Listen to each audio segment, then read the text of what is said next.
Have to এবং মাস্টের পার্থক্য কী চলুন আমরা জেনে নিই। হ্যাভ টু এবং মাস্ট প্রায় আমরা ভুল করে ইউজ করি। কোথায় হ্যাভ টু বসবে, কোথায় মাস্ট বসবে। কারণ হ্যাভ টু এবং মাস্ট উভয়ই প্রয়োজন বা বাধ্যবাধকতা প্রকাশ করতে ব্যবহার করা হয়। তাহলে হ্যাভ টু কোথায় ব্যবহার করব, মাস্ট কোথায় ব্যবহার করব, চলুন আমরা দেখে নিই।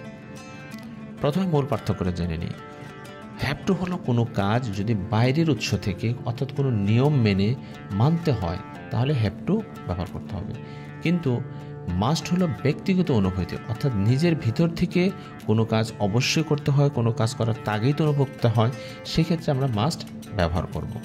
মাস্ট আর হ্যাভ টু কোন কোন টেন্সের ক্ষেত্রে ব্যবহার করা যায়, যেমন have to present tense, past tense, future tense, এই তিনটি টেন্সের ক্ষেত্রে ব্যবহার করা যায়। কিন্তু মাস্ট শুধুমাত্র প্রেজেন্ট টেন্স, ফিউচার টেন্সে ব্যবহার করা যায়, পাস্ট টেন্সে ব্যবহার করা যায় না। কোন কোন টেন্সের ক্ষেত্রে মাস্ট এবং হ্যাভ টু কীভাবে ব্যবহার করা হয়, যেমন হ্যাভ টু প্রেজেন্ট টেন্সের ক্ষেত্রে হ্যাভ টু ব্যবহার করা হয়, পাস্ট টেন্সের ক্ষেত্রে যে আমরা হ্যাভ টু ব্যবহার করব। আবার ফিউচার টেন্সে যদি হ্যাভ টু ব্যবহার করতে হয় তাহলে উইল হ্যাভ অথবা শ্যাল হ্যাভ টু ব্যবহার করতে হয়। মাস্টের ক্ষেত্রে প্রেজেন্ট টেন্সের ক্ষেত্রেও মাস্ট ব্যবহার হয়, পাস্ট টেন্সের ক্ষেত্রে মাস্ট ব্যবহার করা যায় না, এবং ফিউচার টেন্সের ক্ষেত্রেও মাস্টই ব্যবহার হয়। এবার চলুন কিছু উদাহরণের মাধ্যমে আমরা জেনে নিই। যেমন তার মিটিংয়ে উপস্থিত থাকতে হবে, she has to attend the meeting. তার মানে হলো তাকে নিজের ইচ্ছায় না, এটা একটা বাধ্যবাধকতা আছে যে তাকে মিটিংয়ে উপস্থিত থাকতে হবে। আরও একটি উদাহরণ দেখি, যেমন আমাকে ট্রাফিক আইন মানতে হয়, I have to follow the traffic law. তার মানে এটা হলো আমাকে কোনো একটা আইন আমাকে ফোর্স করতেছে, মানে এটাকে মানতে হবে, না মানলে আমাকে হয়তো কোনো একটি প্রবলেম হবে। এর জন্য এখানে আমরা হ্যাভ টু ব্যবহার করেছি।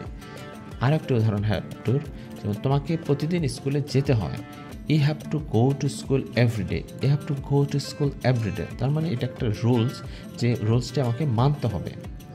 এবার আমরা আরও কিছু উদাহরণ দেখি, যেমন আমাদের কাজ শেষ করতে হবে, we have to finish our work, we have to finish our work. এবার আমরা মাস্টের ব্যবহার দেখি, তোমাকে অবশ্যই খাবার খেতে হবে, you must eat the food, you must eat the. এখানেও অবশ্যই ব্যবহার করতে হয়েছে, কিন্তু আমরা মাস্ট ব্যবহার করছি, কারণ হলো তোমার খাবার মানে একজনের খাবার তার ব্যক্তিগত বিষয়, সে যদি না খায় তাহলে তাকে কোনো ফোর্স বা অন্য কোনো প্রবলেম হবে না, অর্থাৎ তার নিজেরই প্রবলেম হবে। আরও একটি মাস্টের উদাহরণ দেখি, যে আমি অবশ্যই আগামীকাল বাড়ি যাব, এটা মাস্ট ব্যবহার করতেছে। আমার বাড়ি যাওয়া আমার ব্যক্তিগত বিষয়, আমি অবশ্যই বাড়ি যাব, I must go home tomorrow. তাকে অবশ্যই অনুশীলন করতে হবে, হি মাস্ট প্র্যাকটিস, মানে তার কাজটি তাকে ভালোভাবে করতে হবে, এটা নিজের কাজ, he must practise. Thank you for watching.